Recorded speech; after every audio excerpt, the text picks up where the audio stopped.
Di kaki Gunung Madang, seorang temenggung asal Kandangan berdiri teguh melawan penjajah. Inilah kisah Temenggung Antaludin dalam Perang Banjar yang mencekam. September 1860, Pangeran Hidayatullah dan Demang Lehman meminta Antaludin membangun benteng. Ribuan pejuang berkumpul di Gunung Madang untuk bersiap tempur. Belanda menyerang mendadak pada 3 September.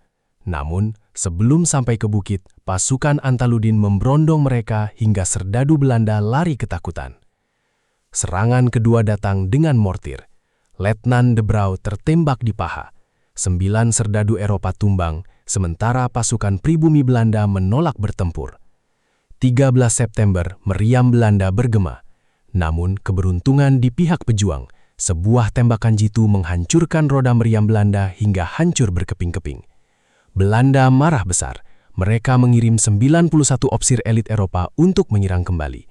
Akankah Gunung Madang akhirnya runtuh? 18 September, Kapten Koch memimpin serangan. Tapi nahas, peluru sniper pejuang menembus dadanya. Sang kapten jatuh tersungkur di depan pasukannya. Pasukan Belanda panik tanpa komando. Mereka lari kocar-kacir membawa mayat sang kapten kembali ke benteng Amawang. Kemenangan luar biasa bagi Antaludin. Bantuan tiba. Kiai Cakrawati, pejuang wanita tangguh dari Gunung Pamaton, datang menunggang kuda membawa semangat baru bagi pasukan Gunung Madang. Serangan kelima, Belanda mengepung total.